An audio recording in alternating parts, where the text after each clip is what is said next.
आप आइए इधर। 1 लाख रुपए है, ये उठा के रखो। इनको वो इंडियन करेंसी समझ में आता। जी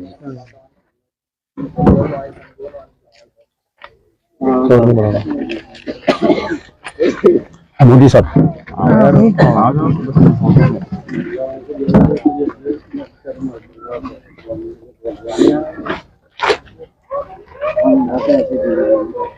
अस्सलाम वालेकुम।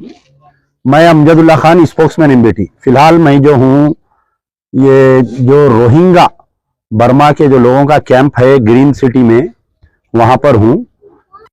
एक्चुअली इशू ये है कि जो बर्मा में आज से 10 साल पहले जो इन लोगों पे जुल्म हुआ था बर्मा की आर्मी की तरफ से, तो ये लोग जो है अपना मुल्क छोड़कर भाग गए। तो तकरीबन यहाँ पर जो है ग्रीन सिटी में 65 फैमिलीज है, और बालापुर कैंप में 30 फैमिलीज है, और जलपल्ली में 106 फैमिलीज है। तो वहाँ पर है, तो मुसलसिल 2011 से हमारा इनसे टच है। कहीं ना कहीं किसी ना किसी तरीके से हम इनकी मदद करते आते। रमज़ान के मौके पर ये जब स्टार्टिंग आए थे, तो जब भी स्टार्टिंग कैंप आज से तकरीबन 12-13 साल पहले भी हम इनकी मदद किए थे, मुसलसिल करते आ रहे हैं।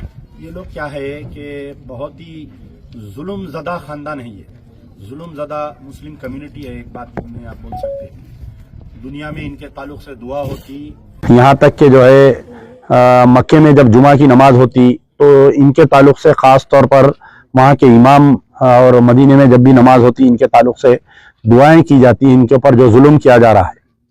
तो इशू ये है कि आज से कुछ दिन पहले, यानी 2 दिन पहले, मोहम्मद इब्राहिम, एक रोहिंग्या मुसलमान का यहाँ पर मर्डर हो गया।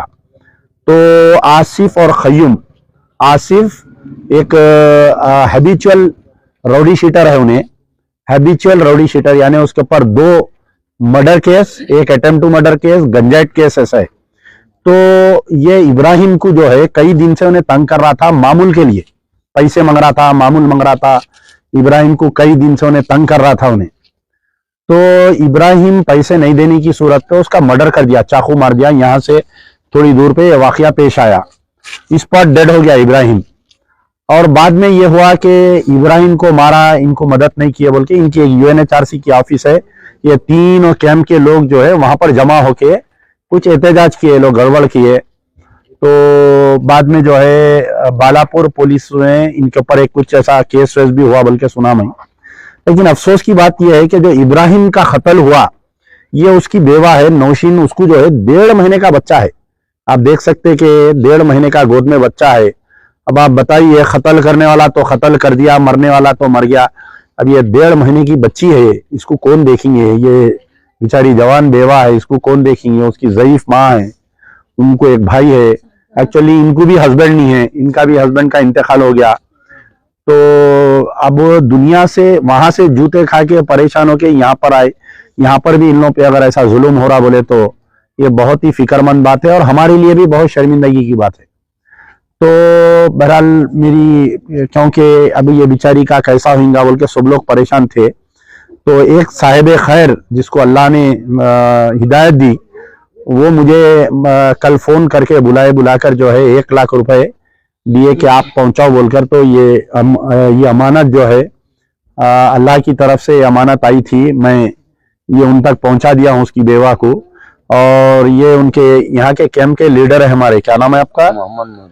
ये हमारे मोहम्मद नूर साहब की जिम्मेदारी रहेंगी कि ये पैसा मिसयूज नहीं होना, ये पूरा बेवा के ऊपर ही खर्चा होना, वो मासूम बच्चे पे खर्चा होना पैसे, इसकी कहीं हिफाजत करिए, क्योंकि ये लोग अकाउंट भी नहीं खोल सकते। तो यहाँ पर कोई एक मस्जिद के जिम्मेदार है, उनके पास ये पैसे रखेंगे बोल के वादा करे। और हमारे ताहिर अफारी साहब इनके पड़ोसी है, मेरे बड़े भाई है, ये भी निगरानी करेंगे ताकि पैसे मिसयूज नहीं होना। तकरीबन लोग मुझे बोल रहे थे कि भाई आप पैसे दे देंगे, वहां पर लीडराम बहुत है, पैसे खा जाते, वो बेवा तक नहीं पहुंचते पैसे। बहरहाल कई किस्म के औरतें, ऐसा कुछ नहीं होगा। तो ये हो गया। और दूसरा ये है कि मैं इनको हमारे मोहम्मद, क्या नाम बोले आपका?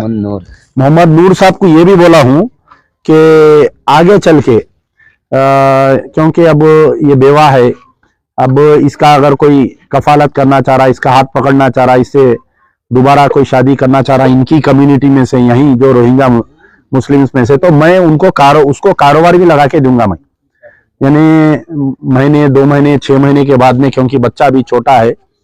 तो ये जब भी मेरे कने आएंगे वो चीज कि भाई ये बच्चा राजी हो गया इससे शादी करने के लिए, तो मैं जो है उसको भी कारोबार लगा के देने का वादा कर रहा हूं। और मजीद अगर कोई, ये आप देखे अभी पूरा कैंप यहाँ पर क्या हालत है, ऐसे 3 कैंप है रोहिंग्या मुसलमानों के जो बर्मा से आके सेटल हो रही।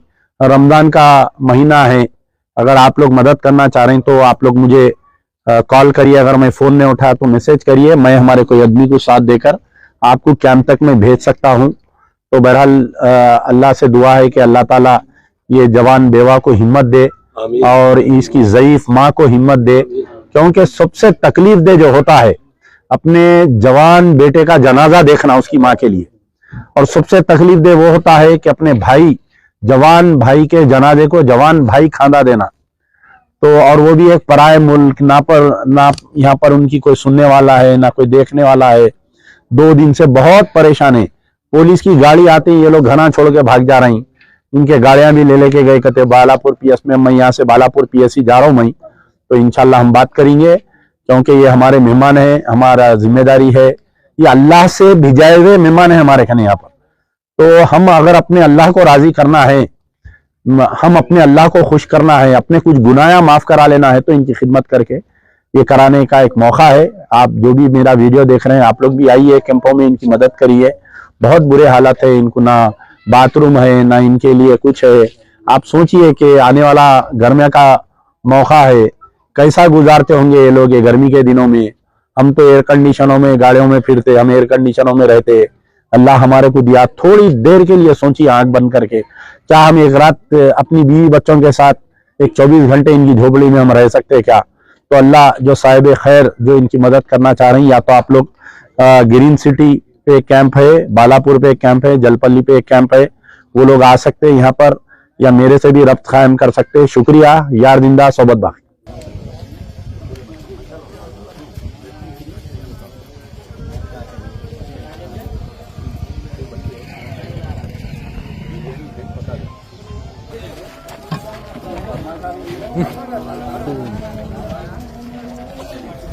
अपन के बाहर पूरे दिन बताइए आप लोग।